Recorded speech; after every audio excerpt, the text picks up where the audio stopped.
So yes, we're going to meet him in person. Today on the show, we're joined by Climate Bender. That's what he's known as in the social media space, in the climate space. But his real name is Abdurrahman Ali Maina. He's live with us from our Abuja studio, climate change activist, 15 years old. Good morning, Abdurrahman. Welcome to the Morning Brief. Good morning.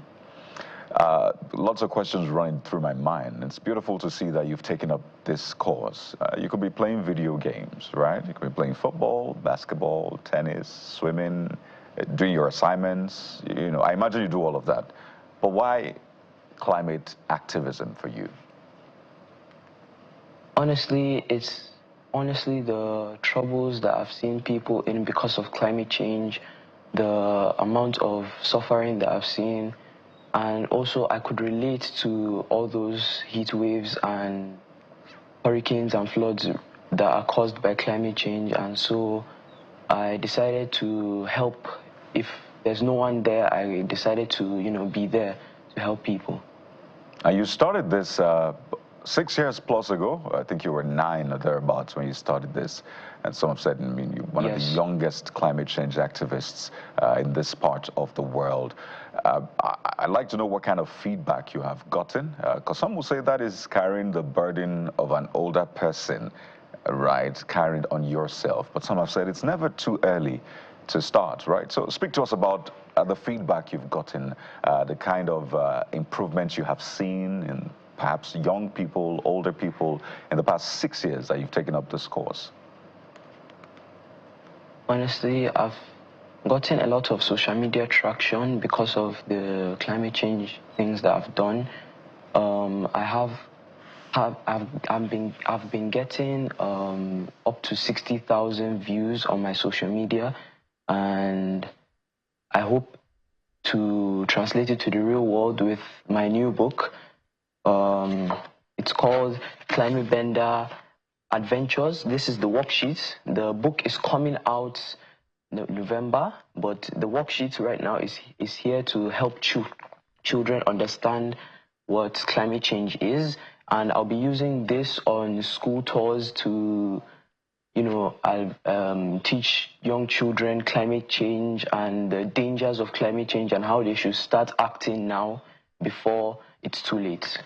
So talk to us about maybe a particular experience or story or incident in that sense that just gave you that shift to say, okay, I'll take this beyond just talk. I want to do something actively, starting with children.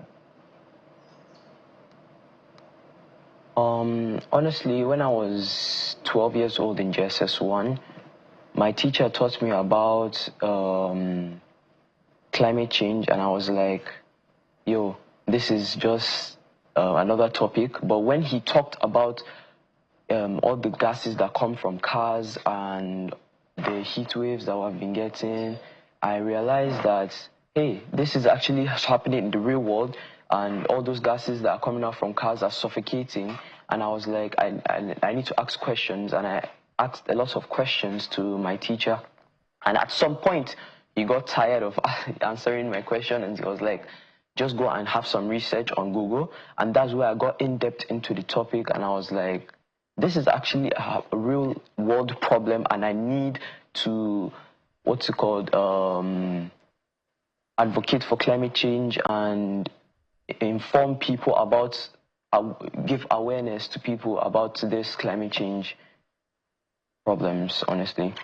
So for you, when you look at what you've discovered so far, are you seeing this as an existential threat? Is the world approaching what you fear with a sense of urgency that you would like to see? Let's look at Nigerian government, for instance. When you look at the government of Nigeria, or how Nigeria in general is approaching this issue of climate change, what do you think? When you talk about how, urgent is the matter, it's really urgent because climate change has caused a lot of drought and floods to many areas in Nigeria, and it's making farming and work very hard for the community, and all the heat waves as well. It's making work harder for us. So in terms of how the government is part of this, is like food security, food insecurity now is a matter, because with the droughts that are happening in Nigeria, farming is getting harder for people to do, and so they just decide to quit. And the government might, help, but really what we need to do is tackle the problem at hand, which is climate change, and not like try to give more money to farmers and all those things. And talking about the problems, climate action is one of the sustainable development goals. I wonder what your assessment is of our commitment as a nation to, I believe it's goal 13 of the sustainable development goals on climate action, so to speak. And what would be your recommendations seeing these problems that you have identified? The solutions to those problems are to just get aware, to spread awareness about the issue at hand, and to make sure that instead of just trying to tackle the problem, we actually spread awareness. Instead of just trying to tackle the problem at hand, we spread awareness to children so that they too can be like, yo, let's try and solve this, or have the mindset to try and follow along with the procedures of, climate change action and all these things. And perhaps the biggest message of climate change is failure to act. And you were telling us some of the consequences in your video that we played earlier. I'd like you to talk to us a bit about that, the adverse effects of failing to act now.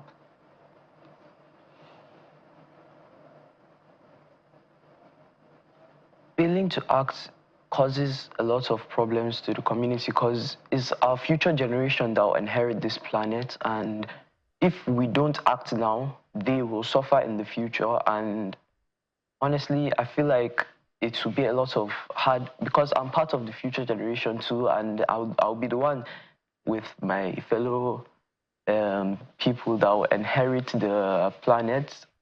So if we don't tackle this problem now, who will? That's honestly the question. Who will? Amazing. I love the way you put it.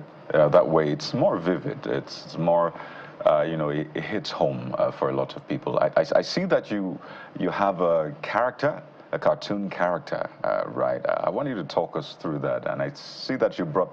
Is it a comic? Is it a book? What exactly is it? I really love that character.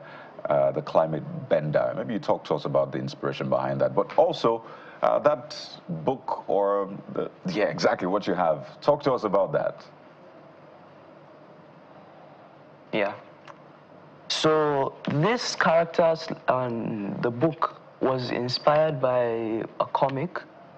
I like reading comics a lot, and so I was like, so if kids like my age like reading comics, why not make a comic about climate change to inspire young children to change to the sustainable goals and, follow sustainability instead of using all these fossil fuels and continue on the cycle. So the story is basically about the real life issues that we're facing in real life, but it's a bit of fiction in it, like a bit of, superhero action. And behind all that fiction is just the real life problems that we're facing and how to solve it, why we need to solve it, and, the procedures that we should take as young kids that we can take. I'd like you to read a page. I mean, we don't just want to see the cover, Climate Bender. I want to see what's inside that book. So pick a page at random. I just like to have a feel of what's inside that book as we begin to wind down. The comic, that is.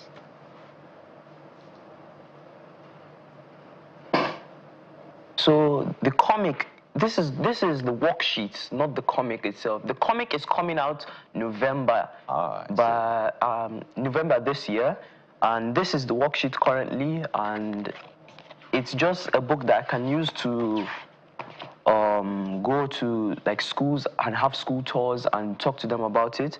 But let me read you a page from it. The vocabulary fund.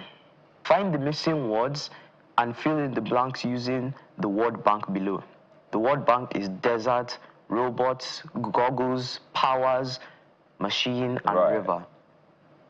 The dash was drying up because of Dr. V's machine.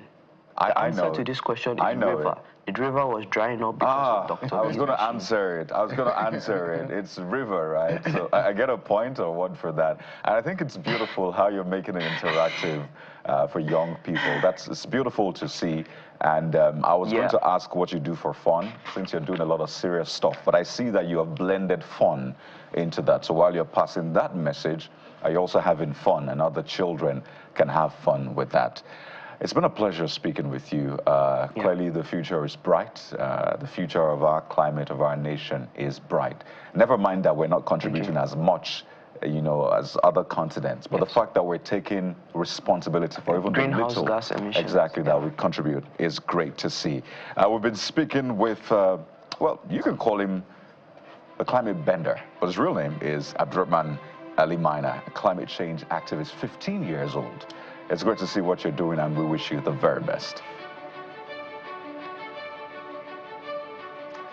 Bye. Thank you. Goodbye. But we're not done just yet. If you ask Climate Bender at the time, you'll say it is Earth o'clock. But guess what? On the morning brief, it is time for some good music. Oh, yes. So we're bringing a wind instrument for you this morning. You don't want to miss this, so stay with us. We'll be right back.